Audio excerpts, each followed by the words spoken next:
Hello everyone and Assalamu alaikum. It's me, Anna AI Valley. So today I'm going to talk with Maya on the topic food, from basic needs to culture icon. So let's start it.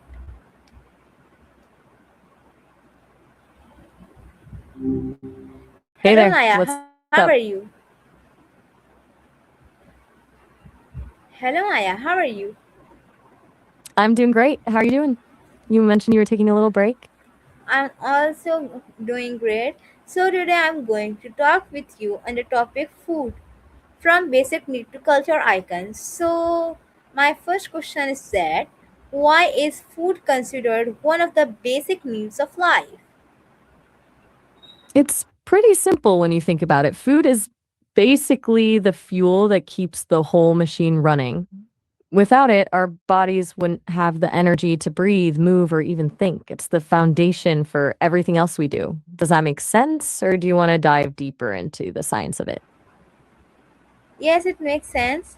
So, my next question is that why do all living things need food? Because every single living thing is basically an energy project. Whether it's a tiny bug, a huge tree, or us, everything needs a way to power itself and grow. Without that intake of energy, the system just shuts down. Do you think some creatures have it easier than others when it comes to finding their fuel? Yes, it can be. Can you explain more about my question? Then I'm going to next. I'm ready when you are. Go ahead and hit me with your next question. No, I said that. Can you explain more about my question? Then I'm going to my next question. Got it. You want a bit more detail on why all living things need food before we move on? Think of it like this: it's not just about not feeling hungry. Living things need food for things like repairing themselves, like when you get a scratch and your skin heals, and for growing. For a plant, it's about turning sunlight and nutrients into a stem and leaves. For us, it's about keeping our heart beating and our brain firing. It's essentially the raw material for life. Does that clear it up? Or is there a specific part you're wondering about? Yes, it's clear now. So my next question is that how does food help our bodies grow and stay healthy? It's kind of like building a house. One is food provides the bricks and mortar, things like proteins and vitamins that actually construct your muscles, bones, and skin. While the calories give you the energy to keep going, the nutrients are what keep your immune system strong so you don't get sick as often. It's basically a constant maintenance project for your body. Do you have a favorite healthy snack that you feel actually gives you a boost? Yes, it can be. I'm curious now. Don't keep me in suspense. What is it? I think like chips, juices type things. Can you explain more about my question? I love a good bag of chips as much as the next person, but those are more like fun foods than the building block foods we were talking about. To go back to your question, food helps you grow and stay healthy by giving your body specific tools. For example, calcium from milk or greens helps your bones get stronger as you get taller, and vitamins from fruit act like a shield. See what? I can't see anything on my end. I'm just a voice in the conversation. Are you looking at a timer or Oh, something? sorry, it's a little bit in my talk. So my next question is that what are nutrients? Nutrients are basically the secret ingredients inside food that your body actually uses to function. While calories give you energy, nutrients are the specific things like vitamins, minerals, proteins, and fats that do the heavy lifting, like fixing your cells or helping your brain focus. It's the difference between just filling up your tank and actually tuning up the engine. Do you think most people actually know what's in the food they eat?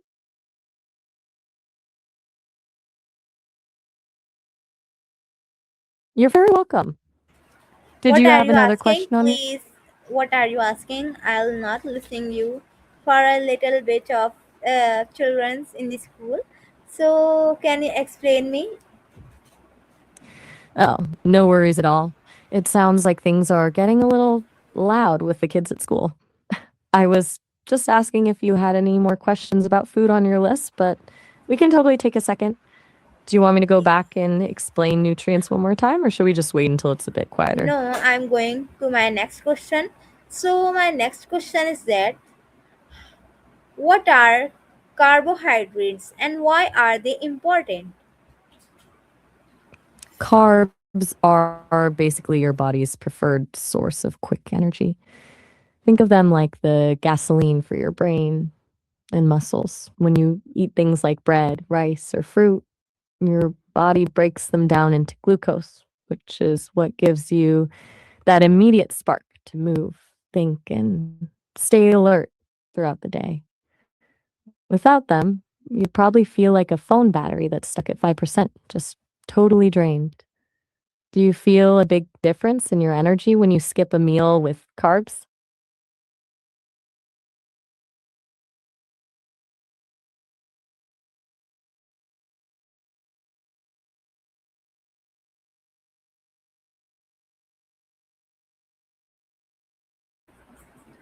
Can you explain more?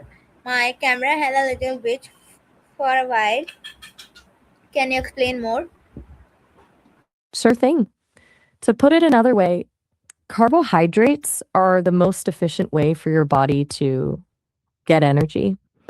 Your brain, especially, is a total carb lover. It almost exclusively runs on glucose. That's why when people go on really low carb diets, they sometimes get brain fog and find it hard to concentrate. It's basically the fuel that keeps your mental engine humming. Does that help make it a bit clearer?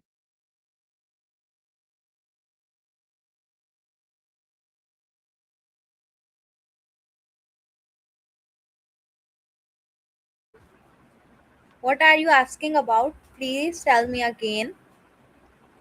No problem.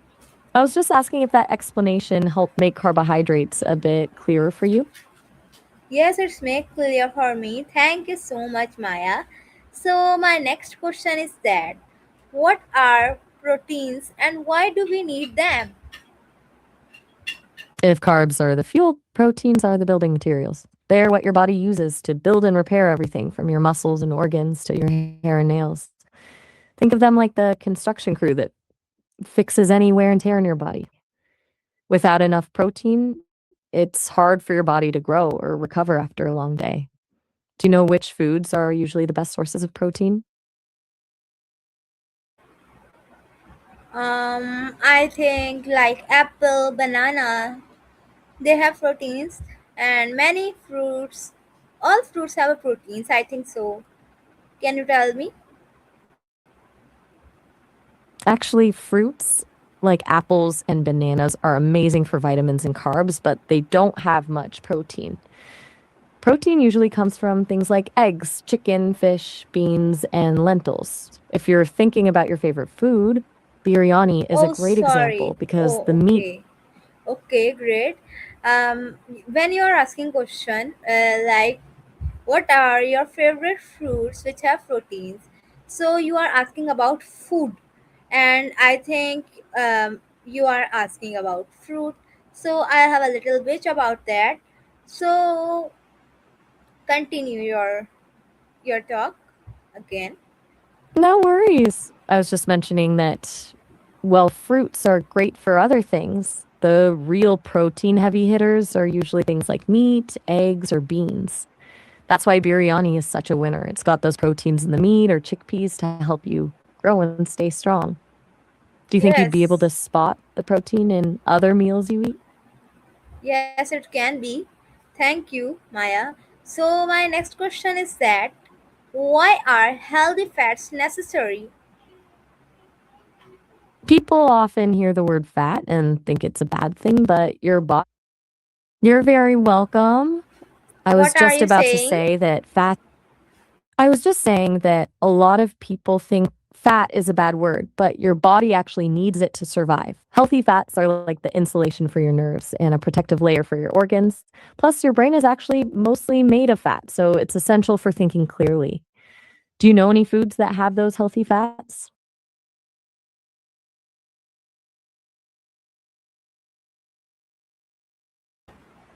Can you tell me? No I pressure. can you tell me? I don't know.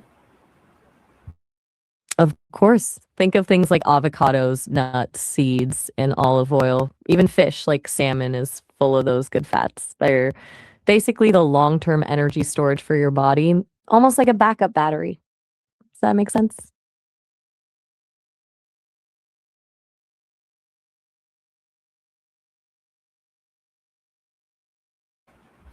Yes, it makes sense.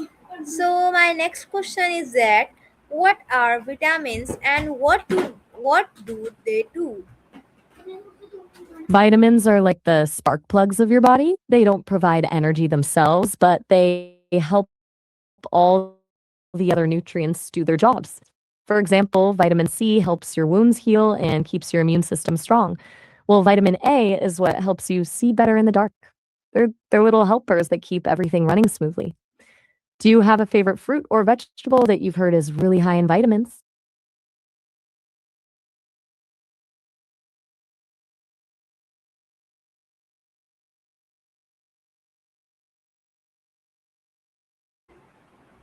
Um, Maya, can you ask your question again?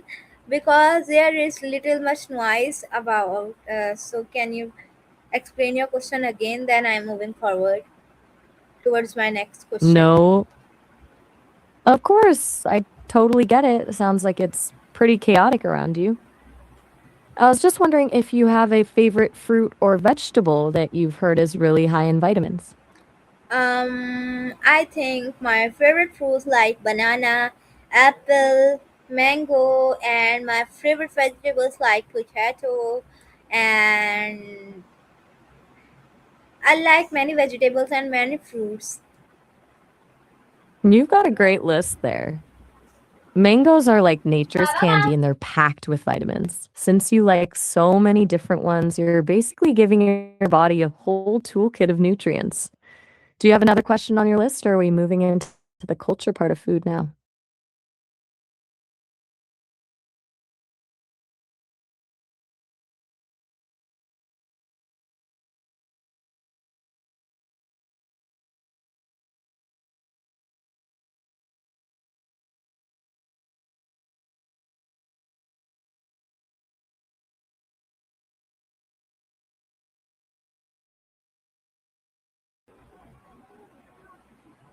Sorry guys, there was an internet issue. So okay, great. So my next question is that why are minerals I've got you. important? Why are minerals important for our body? Minerals are like the support beams of your body. While vitamins are like spark plugs, minerals are actual elements like iron, calcium, and potassium that build the hard structures and keep the electricity. Of course. Think of it this way. Calcium is what makes your Wait, what? I'm a little lost. I think I might have missed something. You meant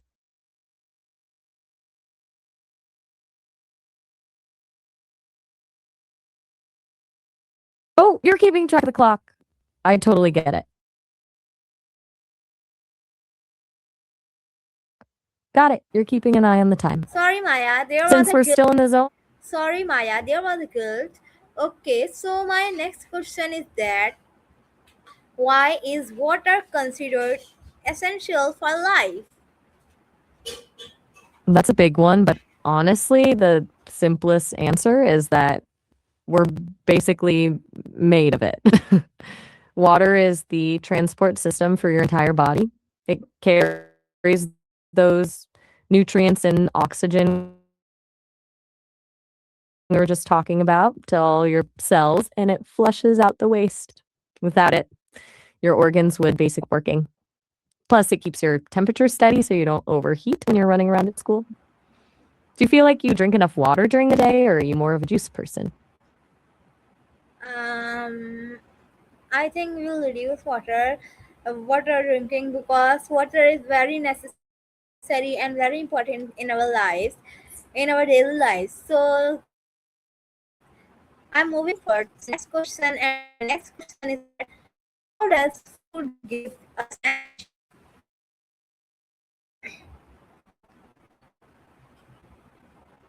It's all about a process called metabolism. Basically, your body takes the food you eat and breaks it down into smaller and smaller pieces until it becomes a simple sugar called glucose.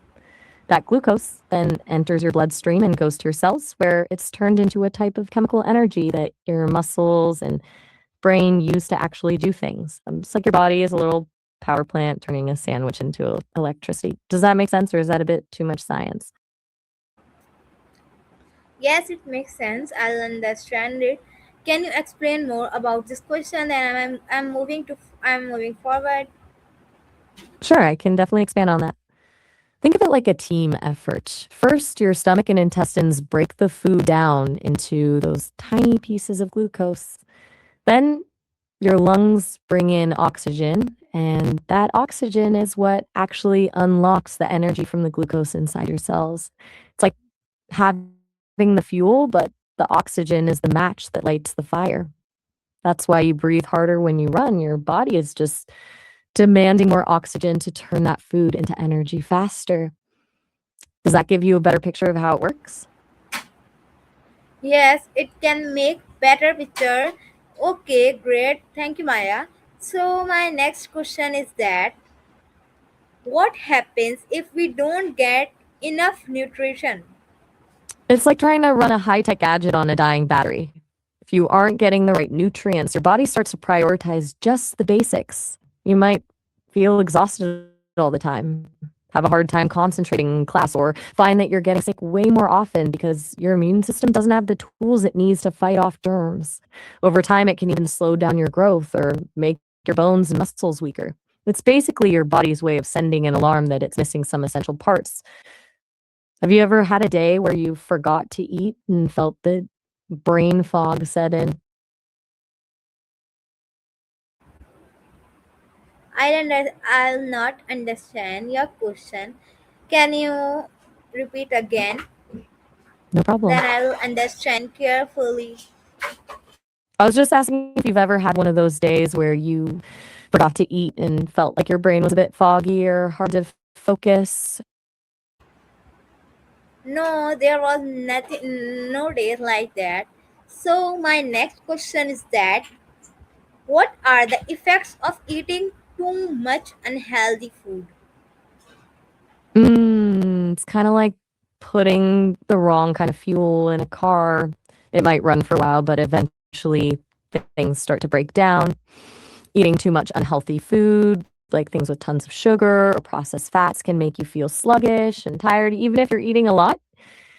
In the long run, it can put a lot of stress on your heart and lead to things like weight gain or diabetes because your body doesn't know what to do with all that extra low quality energy. It's basically like overloading the system with stuff it can actually use. Do you think it's harder to find healthy options when you're at school? Sometimes it can maybe make it harder. I bet. School cafeterias aren't exactly known for being gourmet health spas. Usually it's a lot of fried stuff or sugary snacks. Do you have a go to healthy thing you bring from home, or do you just roll with whatever's available? I don't know about that. So my next question is that how did early humans find food? That's where it gets really interesting. Basically, early humans were the ultimate opportunists. They started as hunter gatherers, which means they spent their days tracking animals and foraging for whatever nature provided: wild berries, nuts, fruits, and honey. It was a total gamble every day. If the berries weren't in season or the animals moved away, they had to move with them. Do you think you'd have the patience to spend your whole day searching for a few handfuls of berries? Yes, it can be.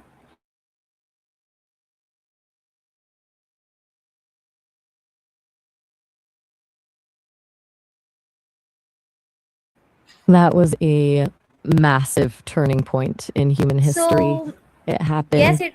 it can be. So my next question is that when did people begin farming? That was a massive turning point in human history. It happened roughly 10,000 years ago. Instead of just following the food around, people figured out how to plant seeds and tame animals. It basically changed everything because once you have a steady supply of food in one place, you can actually build permanent homes and start cities. Do you think you'd prefer the hunter gatherer life or the farming life? Yes, I don't want much more, but like hunting, it's not good because animals are also important in our lives. So thank you, Maya. So my next question is that how did agriculture change human civilization? It completely flipped the script on how humans lived. Once people didn't have to spend every waking second searching for their next meal, they had free time. That's when we started seeing the birth of art, writing, and complex laws. Basically, agriculture gave us the luxury to stop just surviving and start actually creating. It's why we have cities and technology today. Do you think we lost something important when we stopped being hunter gatherers? No, Fair enough. It definitely made life a lot more stable. Um, do you have more questions on your list, or are we moving into the culture part of the topic now? no, I have more questions about this topic. So my next question is that what are staple foods? Stable foods, or what historians usually call staple foods, are basically the main sources of energy for a whole group of people. They're the foods that make up the biggest part of a diet because they're usually easy to grow in large amounts and keep people full for a long time. Think of things like rice in Asia, corn in the Americas, or wheat in Europe. They're the reliable foundation that a whole culture builds its meals around. Do you know what the main staple food is in your part of the world? No, I don't know. Can you tell me? I'm very curious about it. I've got you. Since you're in Pakistan, your main staple foods are wheat and rice.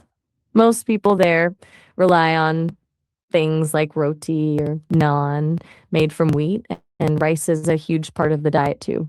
It's why biryani is such a legendary dish. It combines those staples with everything else to make something amazing. Does that sound right based on what you usually eat at home? Yes, I'll eat them. Okay, great I part. figured as much. So my next question is that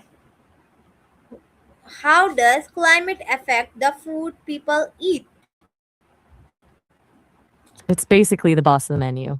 Climate decides what can actually grow in the ground. If you live somewhere tropical and rainy, you're going to have plenty of rice and exotic fruits. But if you're in a cold, dry place, you're more likely to rely on things like hardy grains or root vegetables that can survive the frost.